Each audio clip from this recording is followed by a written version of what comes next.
Andreas Panayi has been a serial entrepreneur and investor for over 35 years, having founded, operated, and exited multiple companies, including his own, in the professional services and information technology sectors. He conceptualized and launched Kinisis Ventures, a business acceleration firm with a mission to create growth opportunities for Cypriot and European technology innovation companies, lacking access to U.S. markets, networks, and capital. He is also a founding principal and lead member of the Investment Advisory Committee for Kinisis Ventures Fund 1 and 2.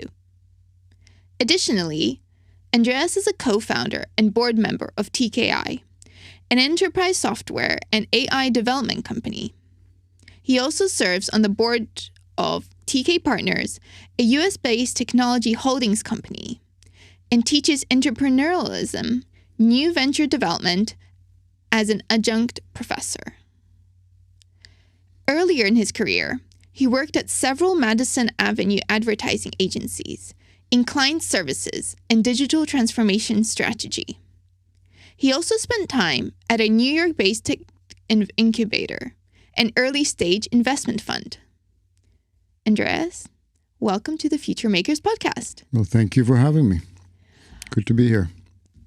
I want to begin with kind of laying the foundations. I come from a linguistic background, so when it comes to foundations, I like to be on the same page with people when it comes to language. So let's start with a few definitions. When you introduce yourself as an investor, what does that mean? It means that I personally have invested and invest personally in technology companies, early stage companies, and my work is in the same field. We invest the money of the fund. And when you're talking about investment, you're just talking about like the financial aspect. Yeah? Yeah. Well, it's one piece of it, but yes, you invest capital, but you invest time and resources. Yeah. As an investor, when you say something is a good deal, what are you saying yes to?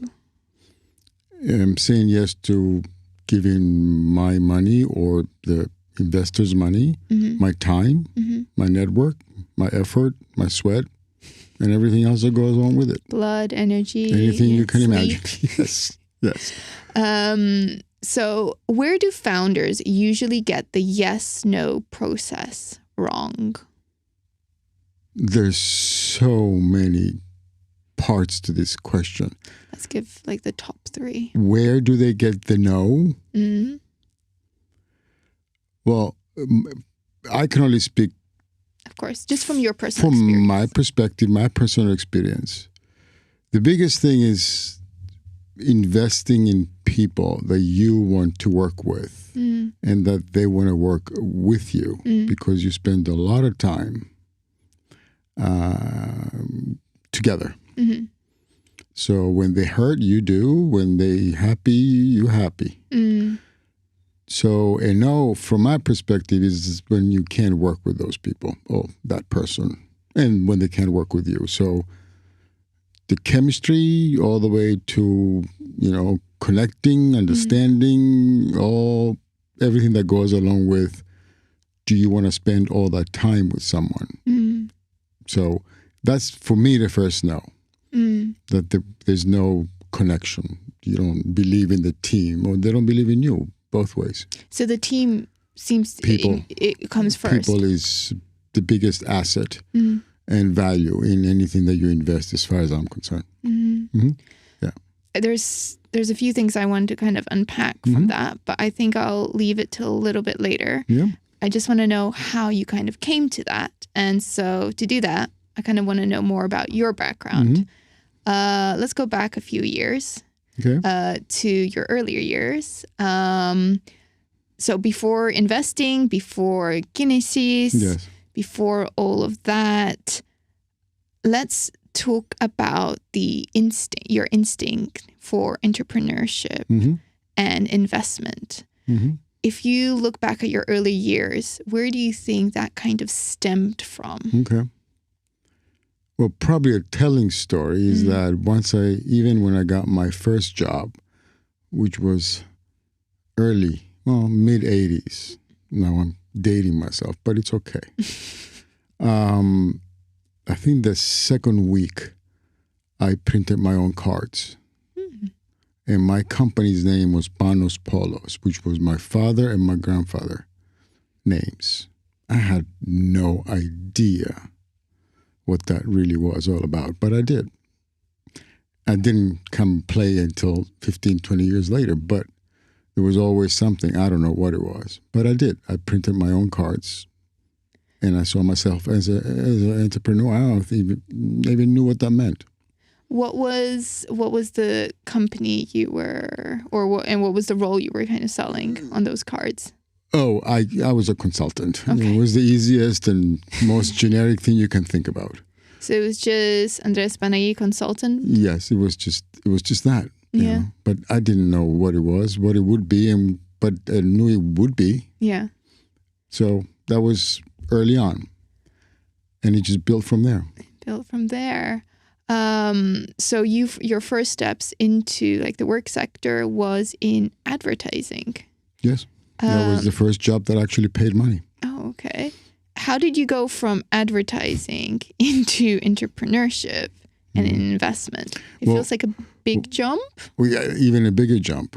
My undergrad degree was hotel, restaurant, travel, and tourism. Okay. Because I and my family thought that I'll come back here one day. And the biggest thing was tourism. Hotels and tourism. I did not like it. I did internships. Then I got an MBA in marketing. This was in the U.S. Yes, right? It's all in the U.S., which started in 81, 82. I got an MBA in marketing because it was paid by the school. So I stayed and did it. Yeah, why not? Yeah. And the first job I got was in advertising. In advertising. Did they see a potential in you, or was it something you kind of sought out yourself? You mean the company? The company. They had no idea what they were getting themselves into. No. I even removed MBA from my resume, actually. Oh, really? Yeah. I was overqualified. Oh. For entry level back then. Entry level. Yep. Did they find out later on? No, it didn't matter. Oh, it didn't. I put it back in at one point, but it really didn't matter. So I got a job in advertising. And you worked for how many years? Oh, Jesus. Well, let's don't go by years. Let's just go by periods of time. If you don't mind, because I have no idea. I don't remember. But let's put it this way. Advertising in a company that was focused in the beginning was food. I think that was a connection. But it didn't last for too long. So I got another job in advertising. But this time was with a business-to-business company. But that had offices mainly New York, New Jersey, that tri-state area, that focused in technology clients. Intel, IBM, AT&T, Bell Labs, hardcore. Yeah. Back then, technology was what I just said. But then the same company acquired a company out in Palo Alto. My boss was a visionary, this guy. So he pulled me in because I was very good with technology, basically connecting wires. When they were doing video presentations, they would call the Panayi kid to connect the video. And the slide presentations, which back then was just the see-through screen, yeah. But I was good at it. Yeah. And a PowerPoint king. Anyone that wanted eventually Power King, I was the Power King. So because I was the tech guy, they said, why don't you get involved with this new company in Palo Alto? Because they're doing some innovation.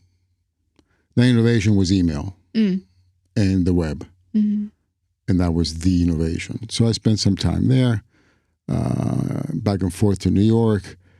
and I became the internet guy. Mm. And that was the beginning of my interest in the jump, I guess, from advertising to technology. Because now we're talking 1992, 93, where the web got its first graphical interface, if you remember. Yeah. No, you don't, because you were very young. I was very young. You were young. I'm talking now 1992, 93. I was just born. You were just born. Just born. Okay, my point. Now it gives you a little bit of a background. And the transformation became the exits that we talked about. We built this unit, this internet unit, became bigger than the company itself. Yeah. And it got acquired at one point. But before that, I was tasked with going globally and finding internet companies to buy. Internet companies to buy. There were a bunch of guys in a garage basically doing HTML. So we did put a company in London and then Hong Kong, Sao Paulo, a few other spots. And then we created one of the first digital international network companies, and it was acquired. So I learned a lot. It wasn't my company, but I was the first employee. And then went to another big advertising agency, and we helped grow their digital transformation, which got sold. So at one point I said, well, that means I could do this on my own. Yeah. And I built my own company. That was still It was a risk, though, isn't it? Oh, I mean, you must have been 2000 now, right after the collapse of the towers. Jeez. And I took off. So, well, in between we did some other things. I joined an investment firm in New York, small. So I learned the ropes of investing a little bit. We did a roll up with a European company that wanted offices in the U.S. So we became part of the roll-up. But our offices were actually right on Chambers Street, right by the towers. So once that unfortunate incident happened, we just shut down. We couldn't get to the offices. And then that was the catalyst for me that said, you know what, I'm just going to start my own. And poof, from there. Did it take off immediately? Well, yes, in the fact that we had experience in running and building. It wasn't our own, but we did, and also we kind of saw this digital migration. I mean, my first office had no computers. We had one computer, and we took tickets. Who's going to go use it first? Yeah. Well, you were seeing all these different companies that you were helping the other companies kind of buy. What was that experience? What did that experience teach you about risk, especially when you started your own business in a very new sector that I'm guessing you saw the potential in it, but it was still something nobody really knew about. What was your relationship to risk, I guess, during that period? You don't even look at it as a risk. Yeah? No. You just jump right in? Yeah, just do it. I think one of the traits of an entrepreneur should be that you don't look at things as risk. You just do it because you know it's the right thing. Do you think here in Cyprus, we, especially like in the culture, in the education system, we give the opportunity for people to be risk-taking? No. It's not in our culture. It's not. It's not in the European culture, to be honest, which is why venture capital became what it is out of the United States, because the U.S. culture, business culture anyway, they just jump. They're risk takers. Yeah. Which is why, some people will disagree with me, but I don't care. Europe is behind. Very much. They love their safety. They love their comfort. They like taking their time. Long time in decision making, risk adverse. It's not in the culture. At least, definitely our culture, Cyprus. Well, it's not the fault of anyone. It's just what it is. And that's a whole podcast by itself. But it's different. No, it is. What from kind of your childhood do you think helped grow that risk? I don't know if it was childhood or the fact that I, 17 years old, I was in the United States, and maybe there's DNA stuff in you that kind of wakes up. I'm a competitive guy. I think the competitiveness of things overtook the kind of, I think, and also not happy unless I'm want the next thing and the next thing and then. So I think there's competitiveness, and some people compete with themselves. If you add all this stuff together with a bunch of other things, situational. I don't know if I wasn't thrown in this at a young age in this across the crazy, across the ocean technology. My boss sat me down, as I said, and gave me that opportunity. And the guy said, one day we're going to be clicking our way through life. What the heck did he know? Fergus O'Daly, God bless his soul. Good old Irish man. So, and then when you're exposed to those kind of people, you can't help it. Now, you got to have something in you. I don't think some people are risk takers, some not. But I think the things that are awakened within you, situational, that make you do what you do. And my wife was great. She said, yeah, go do it. So, you need support. Yeah.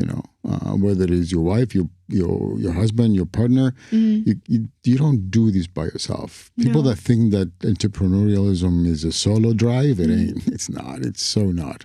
And the other things, I found 4 partners in the U.S. that are phenomenal. And we've been partners for 25 years now. We have another company that's running by my other partners while I do the Kinisis Ventures, and actually we open offices in Cyprus.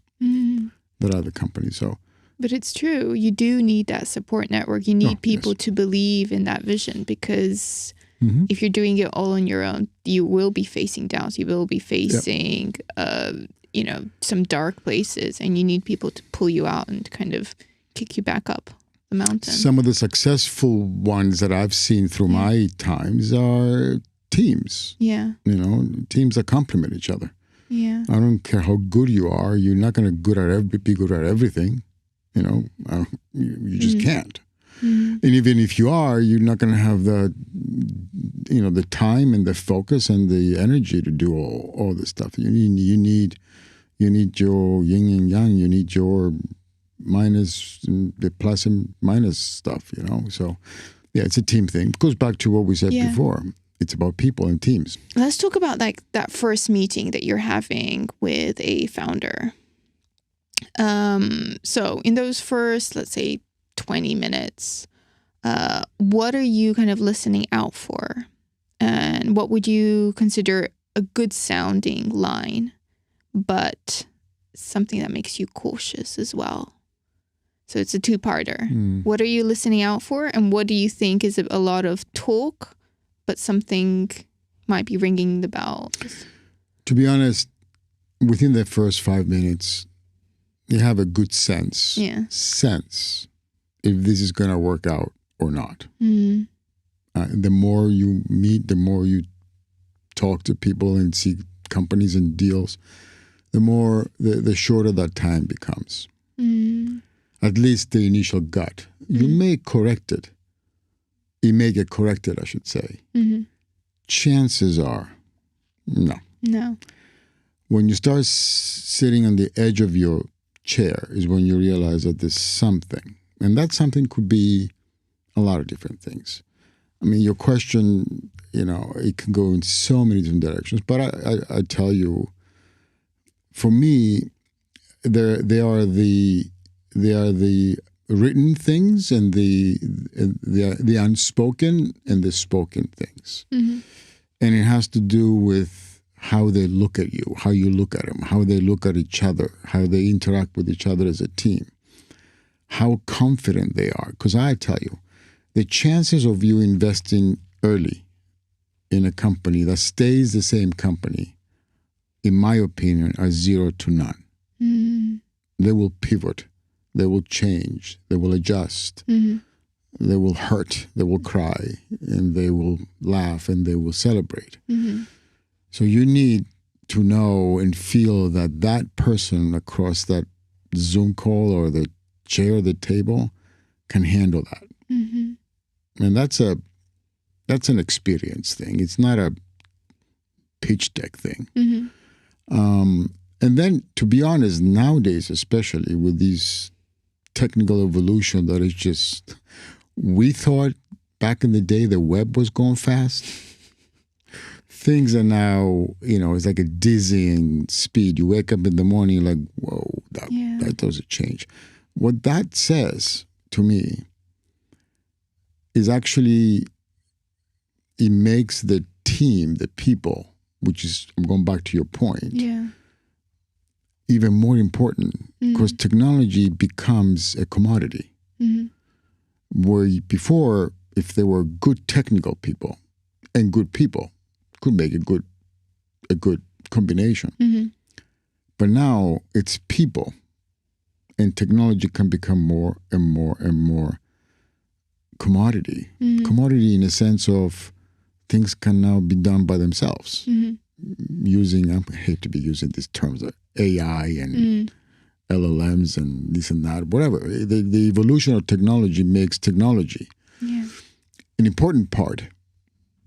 But I think it makes the team, the people, their knowledge, their insight, their depth 10 times more important. So we'll go back to your question. Once you look at the unspoken signs of people that want to make it, that they got fire coming out of their eyes, then you dig into, well, how well versed are they within the areas that they want to solve the problem? Are they driven by the solution or the problem? Do they understand what they're trying to solve? Because if they don't, they won't be able to teach the technology to bring the solution. So it's not one thing. It's just so many other things that just click. And you kind of know. And then you go into all the other things, the numbers, the these and that, the numbers. No one meets the numbers. No one ever meets the numbers the first. In early stage companies, they show you these numbers like, okay, we all know you're not going to meet them. But you have a team that can handle that and try to do it and try to pivot and try to make it. So I think I'm answering your question. Yeah, you are. How open or willing are you to invest in a team that are very passionate about a problem, but it's a problem you are I don't want to say not so aware of, but it's nothing just personally talking to you? We don't. You don't? No. And I'm being extreme to make a point. Of course. The way we invest, again, there's different styles, right? The way we like to invest, me personally as an investor and our group, I believe, capital is one piece of the equation. The assistance at this early stage and the value comes from beyond just capital. So if we don't understand it, don't get it, don't connect with it, can't help them Monday morning, then it's only one piece of the equation, which is not interesting to us as a group. Others invest differently. But we invest in a small amount of companies. And we spend time with the founders and the companies because we connect not only with them, but also with the solution, the problem, the area, the space. We have the right network. And again, don't forget, our intention is to leverage our network in the United States to help them reach the maximum value of the enterprise. So if we can't help them, then the answer is probably going to be no. Probably. What about in the reverse? What if you know that you know that the problem exists, you know the market, you know the potential, but there is just something that maybe you think the team could use a little bit of work. Maybe you could suggest to bring somebody in. What matters more? Is it still the team, Or could the market maybe outweigh your decision? No, I think the team is critical. Now, to your point, the team may not be complete. Chances are they're not. But are the founders willing, interested to work with us, somebody else that comes in? So it's not, oh my God, it's a complete, chances are there is not going to be a complete team. Or chances are the team that is there is, alongside may not be the right team. Because usually when they start, they just pull whoever they can and make a team. But as they grow, they realize they outgrown some of the team members. And that's a classic. That's going to happen. Okay. So what do? So you need to feel that they have their listening ears on. We don't know everything, but we may know a little more than your average startup company. Yeah. A little more. Not on their science or their subject matter, but about what we do. So you have to make sure that you do love the problem or you like the solution to the problem, but if anything doesn't feel right on the team, then you got a bigger problem. So it has to be the right balance. The right balance. Yeah. Have you had experience where you had to change the team up? Yeah. Yeah. Yeah. And it's not going to be the first or the last. Yes. I think what you see is the teams decide that it may be best to shift some people around, to do this and do that. Our job is to show them ways, but not to do things for them.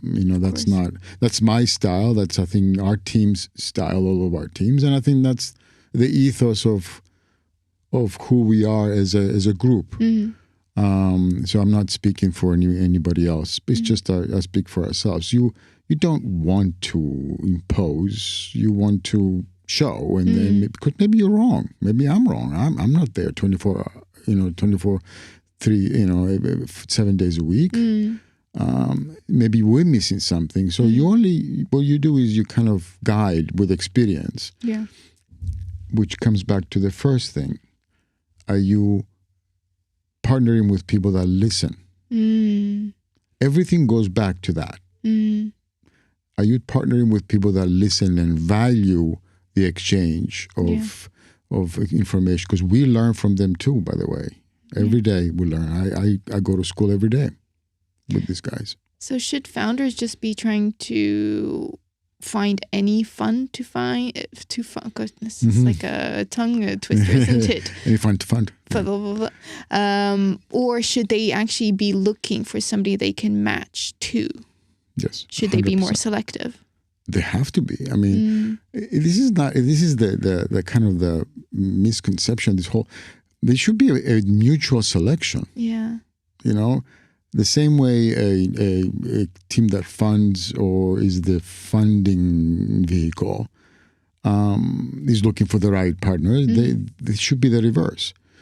But what happens usually in a capital-starved environment, you chase anything that you see, which is one of the unspoken challenges of undercapitalized areas or countries or whatever you call it, because there isn't enough.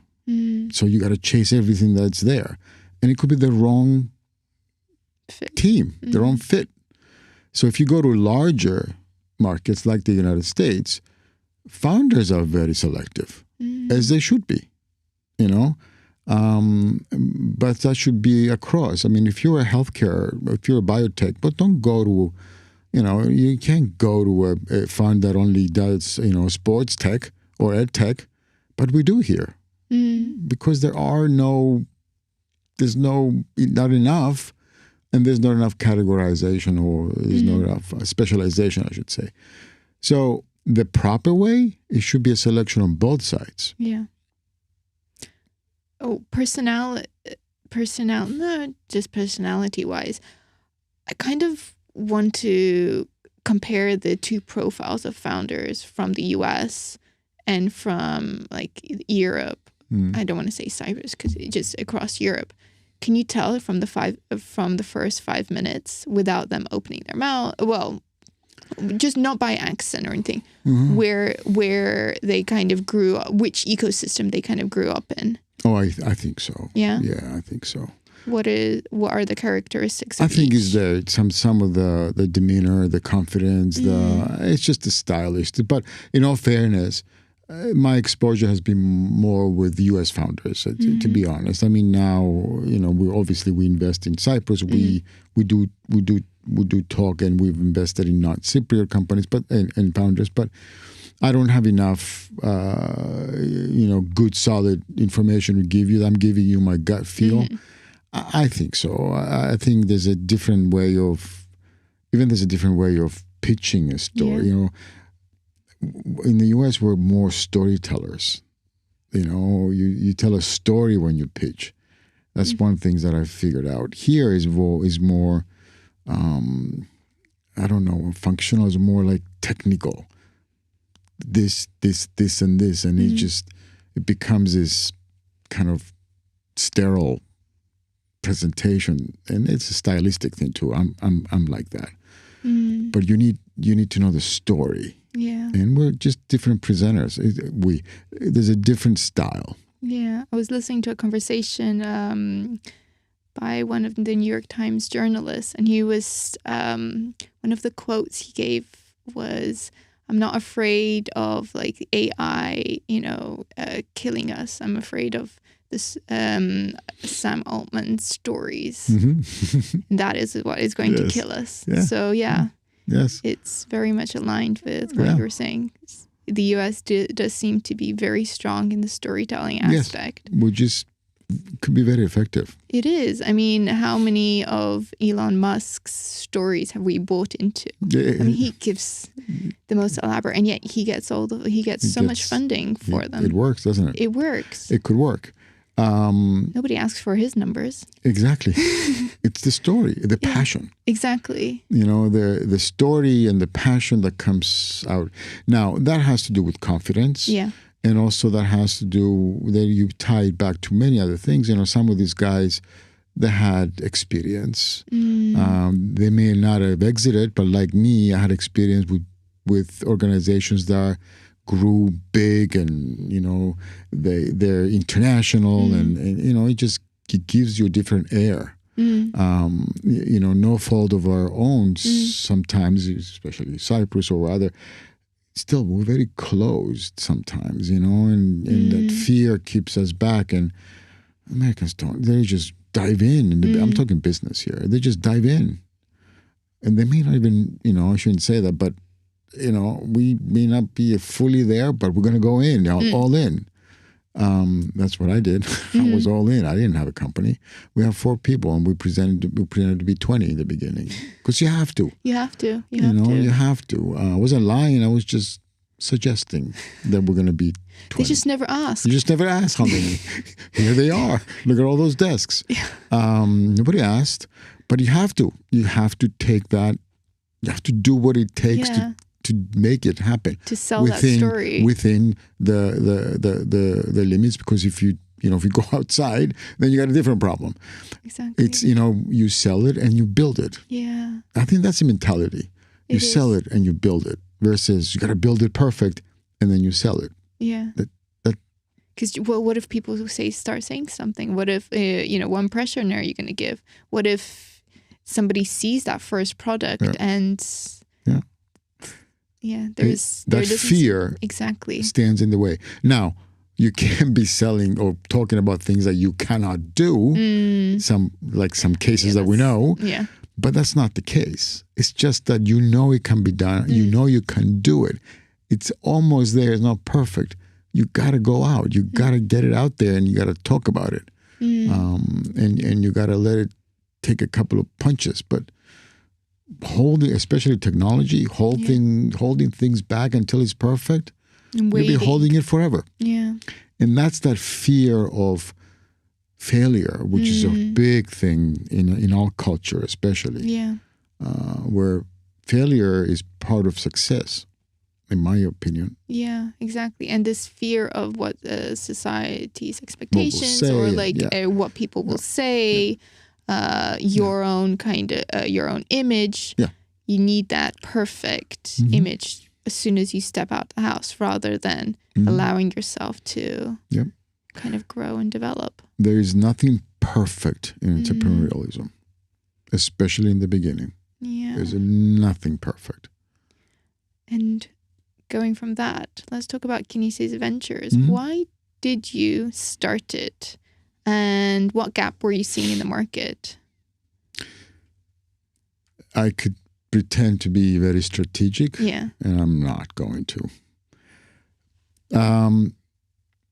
After all those years, and I've done some really cool things, and I could have, I had the time and the luxury of being able to do something different, where my partners are taking care of the other company that we have now. I was the CEO of the first company, and we exited, and then they're now taking care of the second company, which is a phenomenal technology company, by the way. I'm on the board, and I'm a shareholder, but I asked them, I want to do something different, and we collaborate still, but 2018 I came to Cyprus after being detached quite a bit. I mean, I would visit, but not really. And I saw very smart people, hungry. And I was looking for ways to reconnect also. So it was a little bit of a romantic thing to it. So I went back and I pulled a couple of my other expat buddies and I said, listen, I've seen some stuff here that I think they're going to eventually be transported there, but it's early. So let's just do something. And we built this acceleration company at the beginning. So, and then we invested privately in some of the companies, and in 2022 met some really good people here that we collaborated and decided to do the fund, which is a regulated fund. And so there's a little bit of a romantic notion. I want to give back and come back, but it was founded in business, in the notion that what we've learned we could apply, and what we know over in the U.S. we can make relevant to those that have the fire to succeed, and it just kind of grew unfolded. Yeah. So you help these companies become what you call US ready, if I'm correct. Yeah.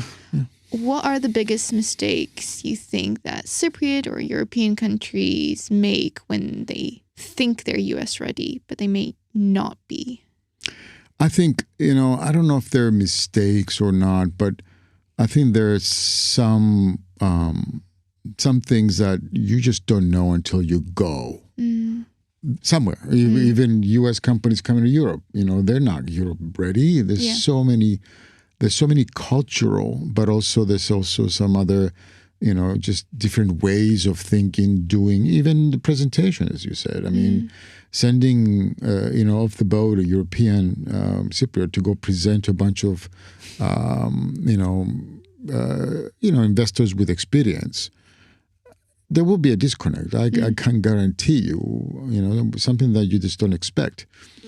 So there are things that are just part of who you were, who you are, and they need to be, refined to talk to their audience. So how you talk, how you act, it's not the English and English, it's just everything else that goes along with it that you may or may not know. And then there's things like, this is a big market. You need a lot of money. You need time, money. You need focus. Is big. They say United States. Well, United States. It's 50. It's how many? It's all 50 states.